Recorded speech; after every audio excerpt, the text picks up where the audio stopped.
오늘은 여러분이 잘 아시는 바대로 예수님께서 죽은 자 가운데서 다시 살아나심을 기억하고 감사하는 부활주일입니다. 그런데 우리는 어째서 이렇게 예수님의 부활하심을 기억하고 감사할까? 물론 죽었던 사람이 다시 살아나면 기쁘고 감사한 일이지만 매년 우리가 이렇게 기억하고 감사하는 주일을 지켜야 하는가?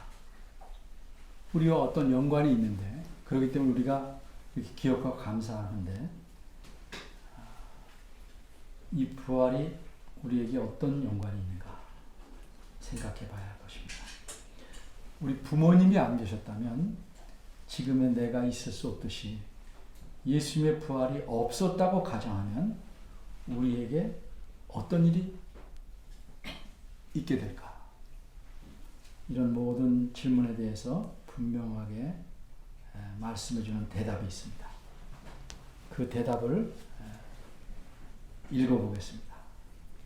그리스도께서 살아나지 않으셨으면 우리의 선포도 헛되고 여러분의 믿음도 헛될 것입니다.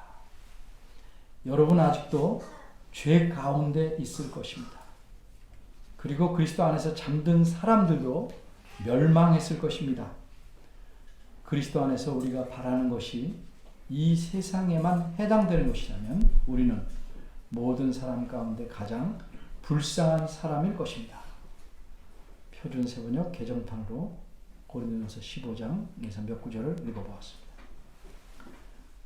그럼 이렇게 예수님의 부활을 전해 들은 사람들, 그래서 예수를 믿는다고 교회 안에 있던 그 교인들은 모두 다 의심 없이 부활을 받아들였을까? 그래 믿었을까? 그렇지 않습니다. 사도 바울 선생님께서 고린도 교회에게 하신 말씀을 들어보십시오. 이렇게 말씀합니다. 그리스도께서 죽은 사람 가운데서 살아나셨다고 우리가 전파하는데 어찌하여 여러분 가운데 더러는 죽은 사람의 부활이 없다고 말합니까? 무슨 뜻입니까? 고린도 교회 어떤 교인들은 예수님의 부활을 믿지 않았다는 의미입니다. 죽은 사람의 부활이 없는데 어떻게 그리스도가 살아날 수 있는가? 죽은 사람이 어떻게 살아나는가? 그래서 못 믿었다는 뜻입니다. 근데 그 이후로도 교회의 역사를 보면 예수님의 부활을 믿지 않은 사람들이 교회 안에 계속 있어 왔습니다. 그런데 정말 이상한 것은 그렇게 성경이 말씀한 대로 부활을 믿지 않으면서도 자신이 예수님을 믿는다고 생각한다는 거죠. 근데 그런 믿음이야 말로 헛것이고 자신이 예수님이라고 생각하는 것은 착각입니다. 이런 가정을 해봅니다. 무엇이든지 잘하는 요리사가 있습니다. 뭐 축구면 축구, 농구면 농구, 운동이라 운동은 다 잘하고 피아노, 플루트, 바이올린 등 여러 가지 악기도 잘 연주합니다. 외국어도 몇 개국어나 하고 잘생겼고 인성도 좋습니다. 이 정도면 인간치고 거의 나무랄 데 없는 완벽에 가까운 사람입니다. 근데 이 사람이 잘하지 못하는 것이 딱 하나 있어요. 요리입니다. 요리사가 요리를 못해? 그럼 이 사람은 자격증이 있을지 몰라도 요리사라고 말할 수 없습니다.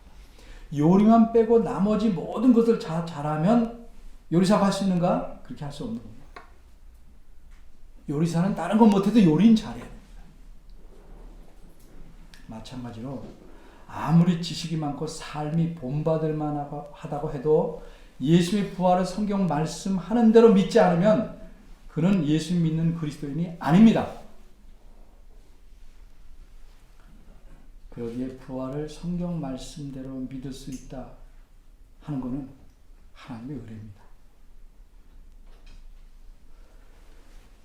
지금부터 정확히 170년 전 1851년에 태어나서 80년을 사셨던 매우 유명한 신학자가 있었습니다. 그는 그 당시뿐만 아니라 오늘까지도 아무도 넘볼 수 없는 위치에 있는 학자입니다. 그가 저술한 책도 많고 그 저술한 책의 깊이가 굉장히 놀랍습니다. 그는 자그만치 논문과 책을 얼마나 출판했을 것 같습니까?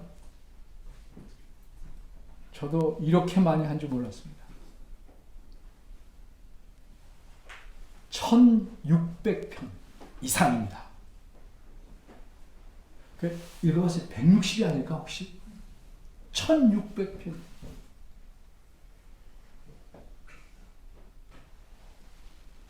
이 학자는 독일 학자입니다. 그의 이름은 아돌프 하르나입니다. 그런데 이 학자는 예수님께서 처녀의 몸에서 탄생하신 것을 믿지 않았습니다. 게다가 이 학자는 예수님의 육체적 부활을 믿지 않고 예수님 몸이 진짜로 살아난 걸 믿지 않고 영적으로 부활했다고 말합니다. 더구나 그는 예수님은 단지 훌륭한 사람일 뿐이라고 믿었습니다. 이것은 바꿔 말하자면 예수님께서 하나님의 아들이시라는 사실을 그는 믿지 않았다는 뜻입니다. 좀 더 정확히 말하면 그 학자는 이렇게 주장했습니다. 이게 제가 오래전 신학생 때 수업에서 들은 내용인데 그 내용을 자료로 찾아보려다가 못 찾았어요. 들은 내용을 정확히 기억해서 말씀드리려고.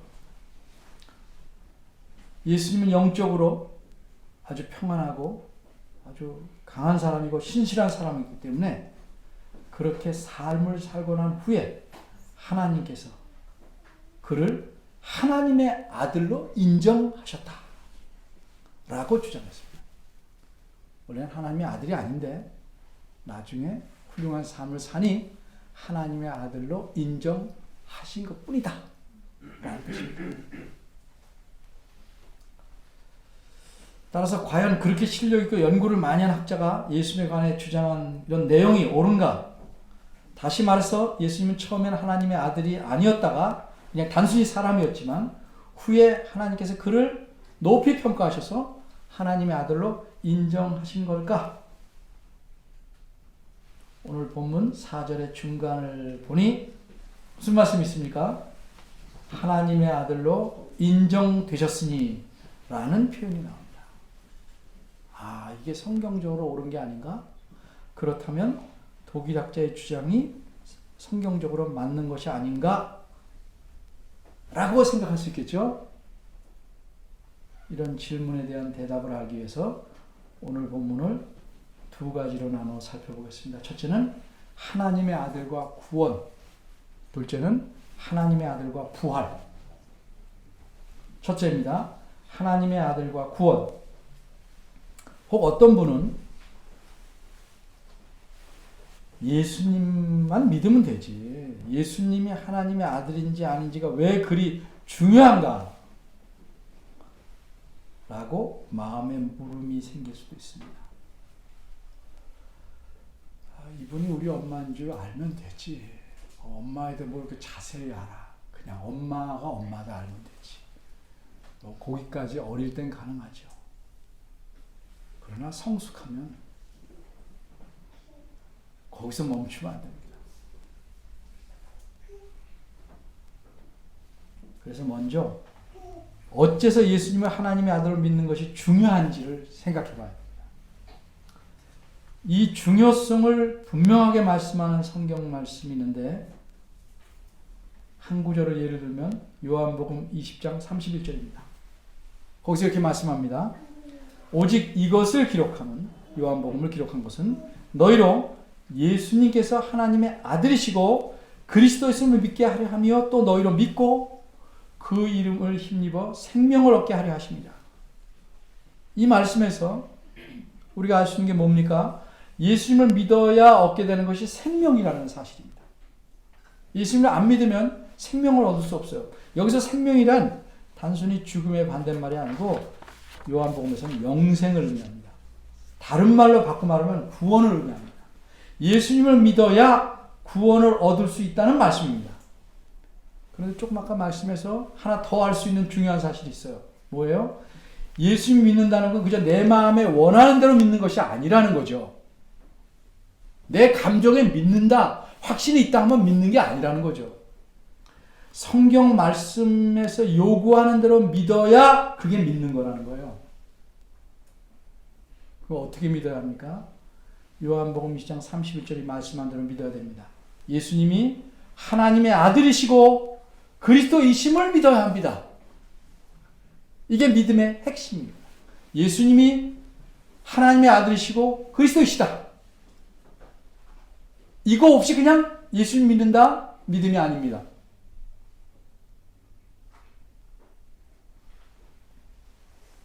그러니까 다시 말해서 예수님께서 하나님의 아들이심을 믿지 않는다는 것은 예수님 믿지 않는 것입니다.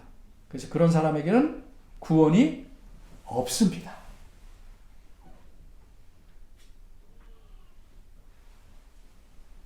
그럼 예수님을 하나님의 아들로 믿는다는 건 또 뭘까? 난 하나님의 아들을 믿어. 근데 하나님의 아들이라는 게 뭔지 알아야 그 믿는다는 게 성립이 되죠. 이 의미를 바로 알아야 예수님을 올바로 믿을 수 있는 것입니다. 예수님이 하나님의 아들이시라는 의미가 뭔지를 매우 분명하게 알 수 있는 본문이 있습니다.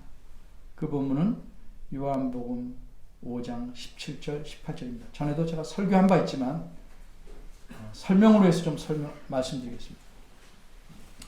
예수님께서 안식일에 38년 된 병자를 고쳐주셨습니다.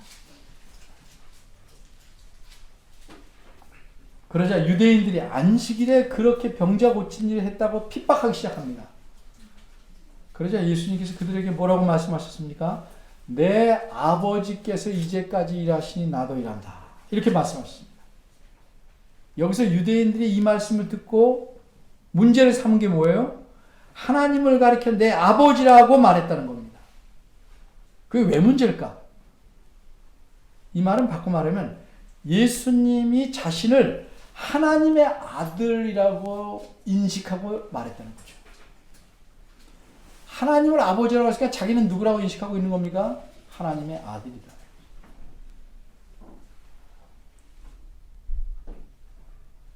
유대인들이 이렇게 딱 알아차린 거, 말귀를 잘 알아들은 겁니다. 그런데 이렇게 말귀를 제대로 알아듣자 어떤 반응이 생겼습니까? 예수님을 죽이려고 합니다. 왜 그랬습니까? 예수님이 하나님의 아들이시라 이렇게 인식했다는 것은 자신이 하나님과 본질이 같다. 결국 자신도 하나님이시라고 여기는 것이다 라고 이해한 겁니다.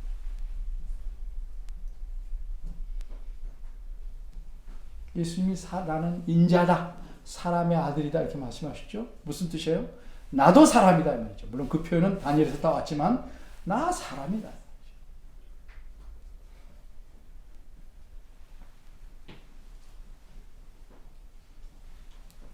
욕 중에 가장 심한 욕이 이 사람 같은 사람이에요. 사람이 아니라는 거잖아. 짐승에다 같은 그러면 사람인 건 분명한데 좀 못됐다 정도지만 사람 같다. 굉장한 치욕이죠. 따지고 보면.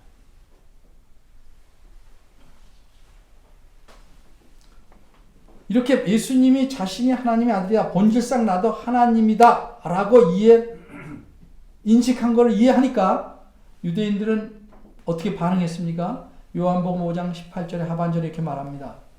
유대인들이 이를 인하여 더욱 예수를 죽이고자 하니 이는 안식일만 범할 뿐 아니라 하나님을 자기의 친아버지라고 하여 자기를 하나님과 동등으로 삼으십니다. 자기를 하나님으로 여겼다 이거죠. 신성모독이죠.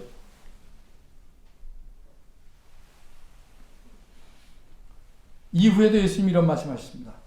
나와 아버지는 하나이다. 요한복음 10장 30절인데 원문을 보면 이래요. 나와 아버지 우리는 하나다. 이렇게 말했습니다. 이게 무슨 올림픽 경기 구호로 말씀한 게 아니에요. 나와 아버지는 하나다.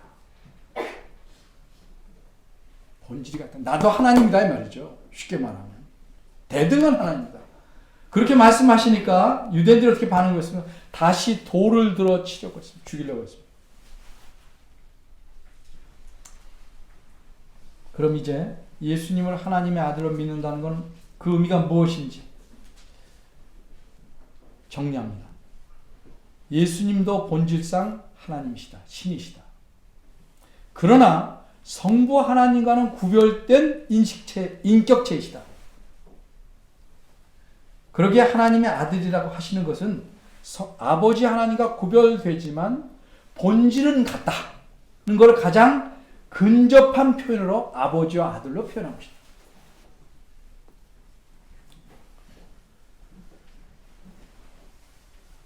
우리가 성경의 가르침을 잘 묶어놓은 신앙 고백서로 웨스트민스터 신앙 고백서를 받아들입니다.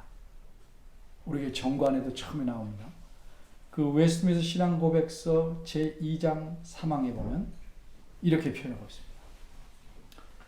번역한 것마다 조금씩 표현이 다르는데, 그리고 이게 문제가 될 만하니까 그냥 다 뭉개서 3위 이렇게 나는데, 제가 그대로 하면 이런 말입니다. 이건 제가 설교에서 영어를 안 쓰는데 대부분 아니까 조금 써보겠습니다. 용서하시기 바랍니다. In the unity of the Godhead, 하나이신 하나님 안에는 there will be three persons. 무슨 말이에요? 세 인격체가 계신다. 근데 of one substance, power and eternity. 본질과 권세와 능력과 영원함이 같으신, 영원함을 지니신 세 인격체가 계시니 God the Father, God the Son, and God the Holy Ghost. 성부 하나님, 성자 하나님, 하나님의 아들, 아들 하나님, 성령 하나님이시다. 이렇게 되어 있습니다. There will be three persons. 뭐 삼위일체에 대해서 오늘 설명하는 것이 아니니까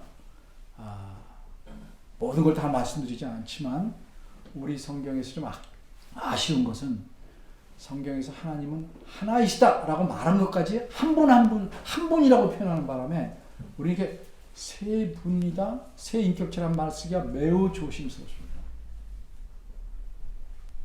하나님은 하나이신데 그 안에는 본질과 영광과 영원함이 동일하시네. 세 분 인격체, 성부, 성자, 성령으로 존재하시다. 영원 전부터 영원 후까지. 이게 삼위일체입니다. 그냥 셋이 어떻게 이렇게 해서 하나가 쑥 됐다 이런 뜻 아닙니다. 아주 옛날 같으면, 제가 학생 때 같이 이렇게 말하면 이단이라고 공격을 합니다. 지금은 많이 이해가 돼서 이렇게 말하지 않으면 이단입니다. 그럼 이제 본문에서 말한 하나님의 아들로 인정되셨다는 말씀이 무슨 의미인지 좀 살펴보겠습니다. 두 번째, 하나님의 아들과 부활. 자, 이 말씀을 바르게 이해하려면 4절에 처음 나오는 성결의 영으로는 이라는 표현이 무슨 뜻인지부터 알아봐야 됩니다. 어떤 분들은 이 표현이 3절에 있는 육신으로는 이라는 표현과 대칭이 된다 이렇게 말해요. 얼핏 보면 그렇죠. 그래서 3절에서는 예수님의 육적인 측면을 말하고 4절은 영적인 측면을 말한다고 주장합니다. 여러분이 들으시기에 이 주장이 어떻습니까? 이런 판단이 없으면 자꾸 그래서 이단에 넘어가는 겁니다. 잘 들으셔야 돼요. 물론 사람이 영혼과 육체로 되어 있어서 사람에게는 영과 육의 두 측면으로 사람을 말할 수 있습니다. 근데 그렇게 이해하려면 3, 4절을 성결의 영을 예수님의 영 또는 영어를 가리키는 것이고, 영혼을 3절에서 말하는 건 육체여야 된다. 이래야 논리가 아구가 맞죠. 3절에서는 예수님의 육체와 연관해서 말했고 4절에서는 성결의 영이란 예수님의 영에 대해서 말한 것이다. 이래야 육체와 영혼의 논리가 맞는 겁니다. 그런데 여기서 말하는 성결의 영은 사람의 영혼이 아닙니다. 예수님의 영혼이 아닙니다. 무슨 말이에요? 대칭되는 게 아니라는 거죠. 왜냐하면 사람의 영혼은 성결하다거나 거룩하다고 표현하는 것은 성경적으로도 맞지 않고 실제적으로도 맞지 않습니다.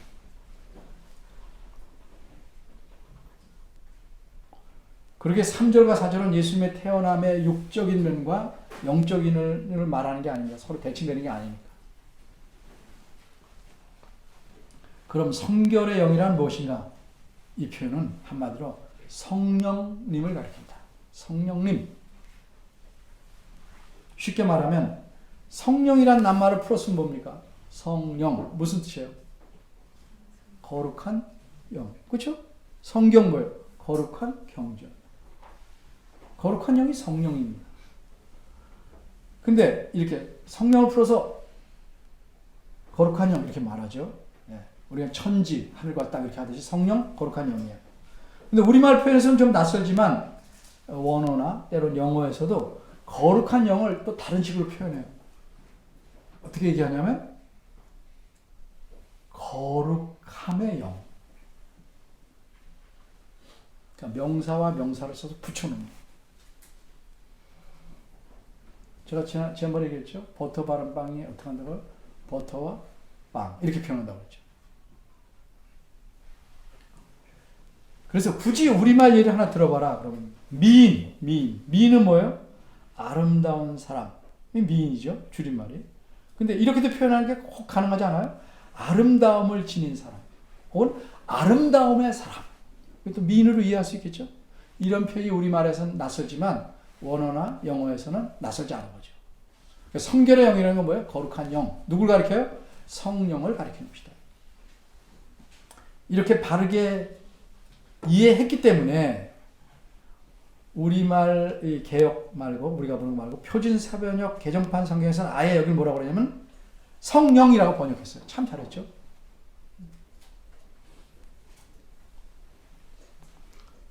자, 그럼 3절로 갑니다. 육신으로는 다윗의 혈통에서 나셨다는 말씀 무슨 뜻일까? 예수님께서 육신으로 태어날 때는 성령님과 무관했고 4절에서 말하는 부활에서만 성령님과 연관됐기 때문에 3절은 육신으로 말했고 4절에서 비로소 성령으로가 나오는 것인가? 그렇게 생각할 수 있죠. 그 점을 제가 설명하는 거예요. 네. 그렇지 않습니다. 자, 우리가 알다시피 몇 가지 예를 들면 예수님은 어떻게 마리아의 복중에 잉태되셨습니까? 마태복음 1장 20절을 보면 예수님은 성령으로 잉태되셨어요. 성령과 무관하지 않아요. 성령으로라는 게 뭐예요? 여러분 책 읽으셨죠? 주님의 주님 되신 신약? 네. 성령님의 능력으로 잉태되셨다. 예수님이 세례받으실 때 어떻게 했어요? 무엇이 비둘기같이 내렸어요? 성령. 또 예수님께서 마귀에게 시험받으러 광야로 가실 때 어떻게 누구한테 이끌려갔어요? 마귀한테 끌려갔나요? 성령에 이끌려. 제가 뭘 강조하려고 좀 얘기하는 거죠? 부활하시기 이전에도 예수님 뭐예요? 성령과 계속 연관된 삶을 사셨다는 거죠. 이해되시죠? 네.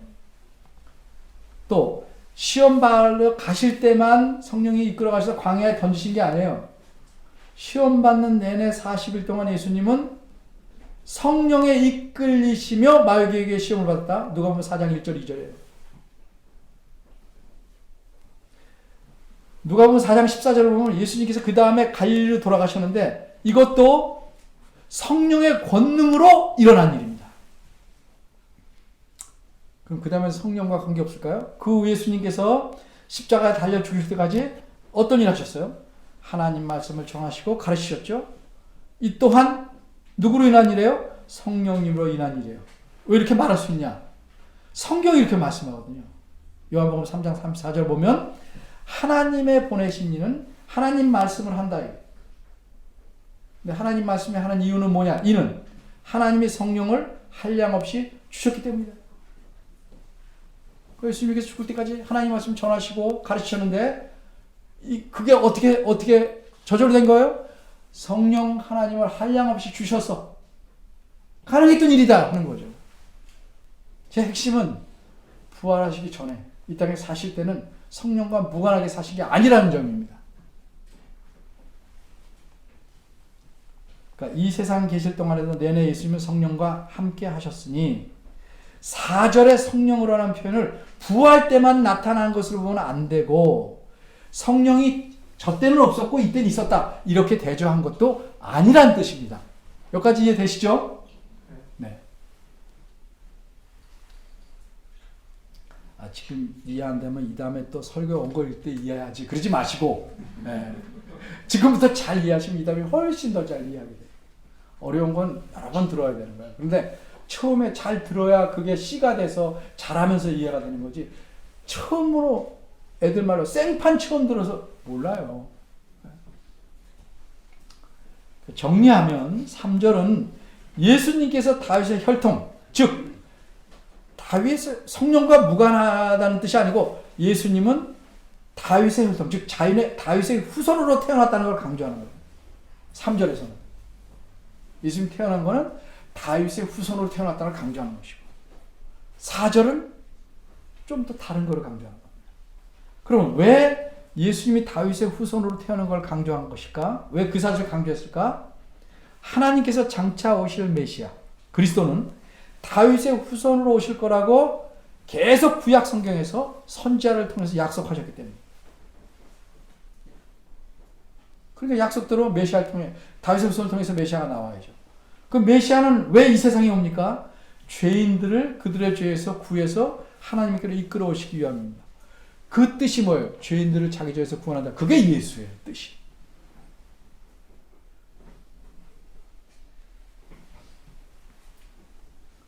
그런데 이런 사실을 하나님께서 구약에서부터 선지자를 통해서 계속 말씀해 오셨어요. 장차 예수님이 메시아가 나타날 것이다.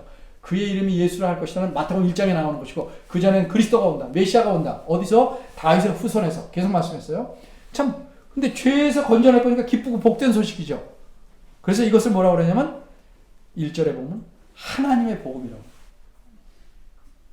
하나님이 약속하시고 전해주신 복음. 하나님의 복음. 그런데 이 메시아 일을 하실 분이 누구예요? 예수님이시잖아. 그래서 하나님의 복음의 핵심은 누구예요? 예수 그리스도예요. 그래서 이 복음은 2절에 뭐라고 그래요? 2절에서는 그의 아들에 관해서 약속한 거다 이렇게. 복음은 누구의 것이에요? 하나님이 마련하신 거예요. 근데 복음의 핵심은 뭐예요? 복음이 말씀하신 복음을 이루시는 분이 누구예요? 예수 그리스도예요. 그러니까 구약에서부터 약속하셨고 잘 보세요. 그럼 때가 되면 태어나셔야죠. 그래서 3절은 하나님의 아들이신 예수 그리스도가 태어나심을 4절은 부활하심을 말씀한 겁니다. 이게 뭐예요? 시간 순으로 말한 거지 대조한 거 아니에요. 육적으로 영적으로 성령이 있고 없고 이런 거 대조한 게 아니고 구약에서 약속하신 분대로 태어났고 이분이 자기 일을 다 끝내고 죽으셨다 살아났고 이게 시간 순으로 지금 말씀하고 있는 거라 이 말이죠. 이걸 좀 거창하게 말하면 구원 역사의 순서대로 말씀하신 거예요. 사실 로마서는 편지죠. 16장이나 되는 편지인데 사실은 장수는 없어요. 길지요. 근데 편지치고는 논문식 편지예요. 굉장히 어려워요. 그래서 잘 보면 굉장히 얻는 게 많죠. 근데 이 편지의 인사말이 1절에서 7절입니다. 근데 1절, 7절이 우리말에는 굉장히 길고 뭐 여러 문장 같은데 딱 하나의 문장이에요. 끊어지지 않은 하나의 문장이에요. 1절에서 7절 전체가 한숨에 말한 문장이란 말이에요. 무지무지 긴데 안 끊어졌어. 맞춤표가 맨 끝에 하나만 나와. 이 인사한 말을 보면 하나님의 아들에 대해서 구약에서는 하나님께서 미리 약속하셨고 때가 되매 약속하신 대로 메시아로서 다윗의 후손에게 태어나게 하셨고 십자가의 죽으심으로 마침내 메시아의 직분을 다 감당하시고 나니까 하나님께서 그를 죽은 자 가운데서 다시 살아나게 하셨다 하는 시간적인 일들을 1절에서 4절까지 쫙 이야기하는 겁니다. 특별히 2절에서 4절까지. 이런 하나님의 내가 복음의 종이다. 바울이 이렇게 시작하는 겁니다. 그런데 이 쭉 진행되는 사건에서 이 인사말에 뭐가 빠져 있어요? 십자가의 죽으심에 대해서는 여기서 얘기하지 않아요. 왜? 앞으로 길게 얘기할 거예요. 이 편지에서 계속 나올 것이므로 현재 인사말에서는 예수 그리스도께서 그렇게 죽으시고 부활하신 예수님이 현재는 어떤 분으로 계시는가를 강조하려는 거예요. 그가 누구다? 곧 우리 주 예수 그리스도시다. 그렇게 얘기하기 위해서 4절을 말씀한 것이라는 거죠. 흐름을 아시겠습니까? 네. 그럼 이제 4절을 자세히 들여다보겠습니다. 성찬식이 없어서 설교가 길어요. 네. 얼마나 감사한 일인지. 또 그렇게 채워드려야 돼요. 4절 들여다보면 문제가 되는 말이 뭐예요? 하나님의 아들로 인정되셨다는 표현이에요. 인정되셨다. 이 표현이 이 번역이 알맞지 않아요. 이게 좀 아쉬운 거예요. 그래서 표준 세번역 개정판에서는 또 뭐라고 썼어요? 바꿨었어요. 이게 안 맞지 않으니까. 근데 이 말을 딱 들으면 차라리 구간이 명관이다 할 만큼 좀 이상하게 바꿨어. 확정되셨고 이렇게 말했어요. 그리고 개정개혁판에서는 뭐라고 했어요? 선포되셨고 라고 또 바꿨어요. 번역하면서 나름대로 번역가들이 고민했어요. 근데 어쨌든 우리가 하나 분명 기억해야 할 사실은 뭐예요? 부활하기 이전에는 하나님의 아들이 아니셨다가 부활하고 나서 하나님의 아들이 되었다? 이거 아니라는 거죠. 영원전부터 영원까지 예수님은 하나님의 아들이십니다. 또 예수님이 부활하기 전에 하나님이 아니셨는데 부활한 후에 하나님께서 그를 하나님의 아들로 받아주셨다거나 그때까지는 미정미적 하시다가 확정하셨다 하는 의미도 아니라는 겁니다.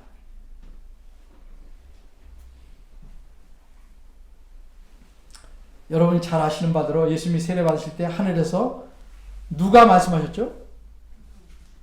하늘에서 누가 말씀하셨어요? 성부 하나님께서 말씀하셨죠. 뭐라고 말씀했습니까? 그렇죠. 이는 내 사랑하는 아들이요. 아들이라고 말했는데 뭐 삼촌이 말했겠어요? 조카가 말했겠어요? 성부 하나님 말씀하셨죠. 이는 내 사랑하는 아들이요 내가 기뻐하는 자라. 또 광야에서 시험 받을 때 마귀가 뭐라고 그랬어요?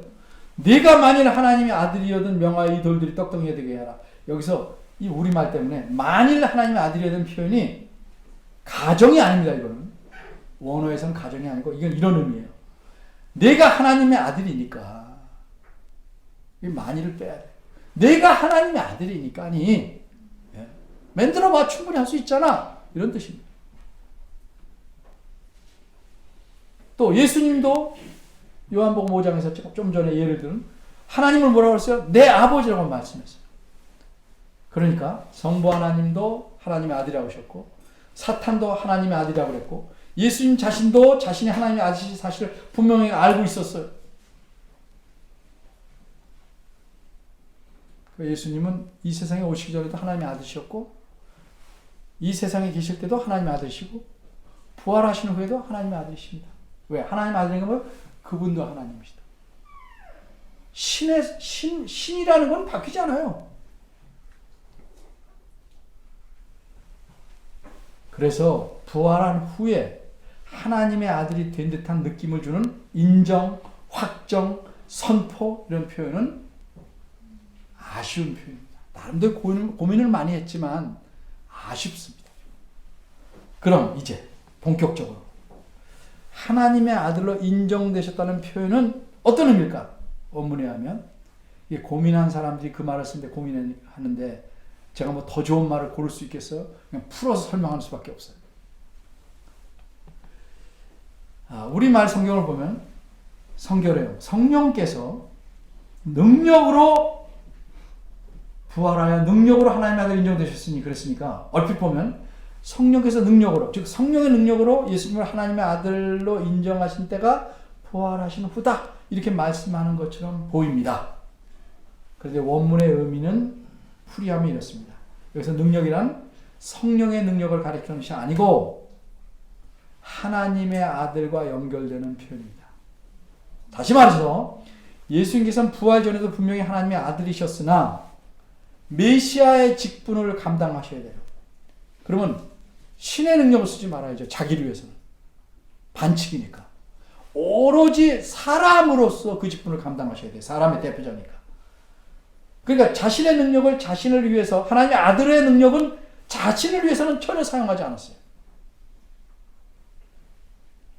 그런 의미에서 능력이 없었어요.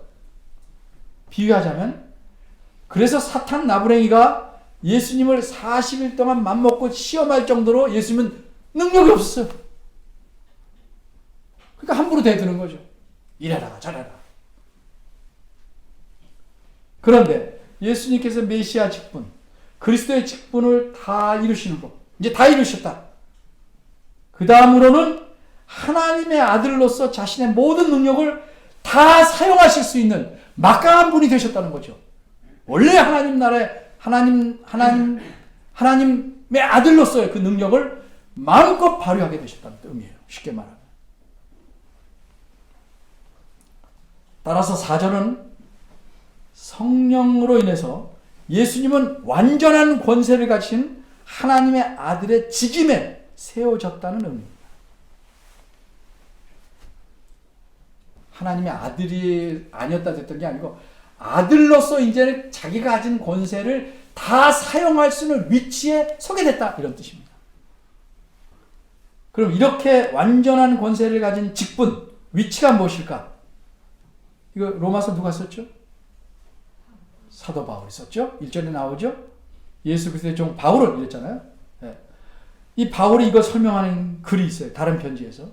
제가 읽어볼게요.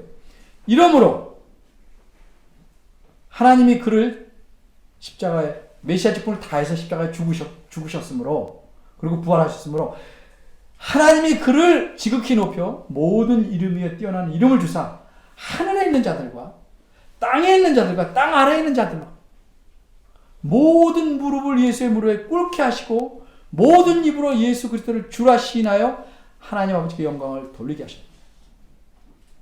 하나님의 아들을 이제는 주요, 온 세상의 주요 왕으로 세우셨다는 거죠.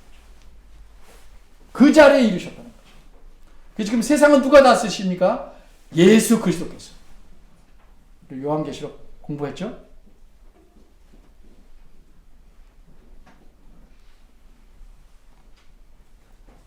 이런 분이 우리가 섬기는 분, 곧 누구예요? 우리 주 예수 그리스도이십니다.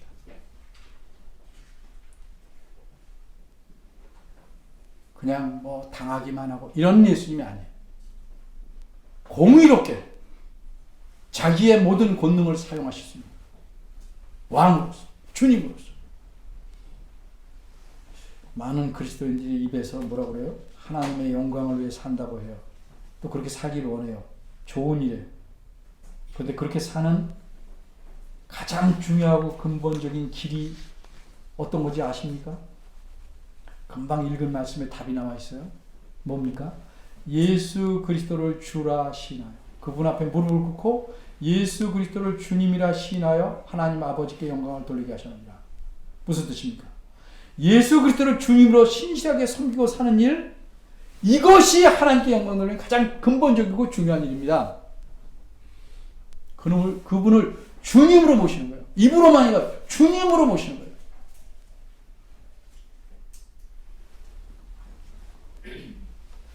여러분, 그냥 예수만 믿으면 된다고요?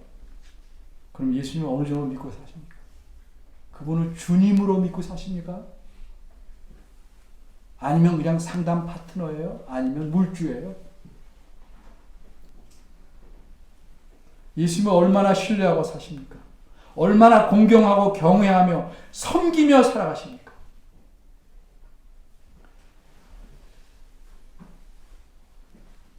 우리의 진정한 행복은 어디냐? 예수 그리스도께서 우리의 주님이시다 하는 사실이 있는 겁니다. 바울이 곧 우리 주 예수 그리스도 신자 이렇게 말할 때 그 감격 좀 느낄만 하지 않습니까?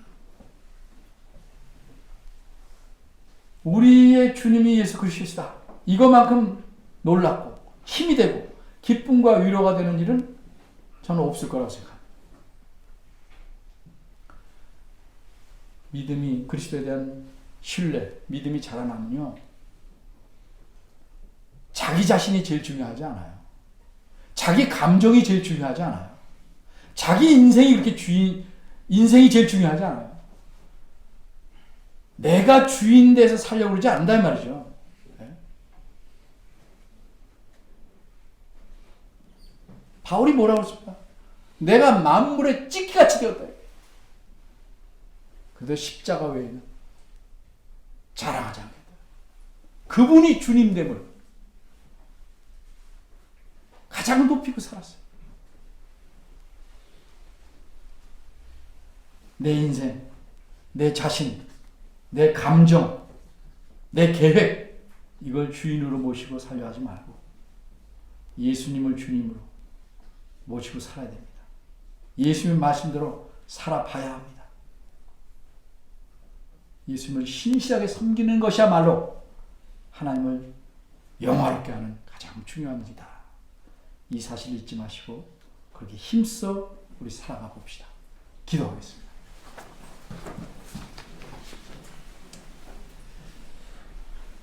은혜로우신 하나님 아버지, 예수 그리스도가 어떤 분이시며 우리의 무슨 일 하셨고 우리와 어떤 관계에 있으며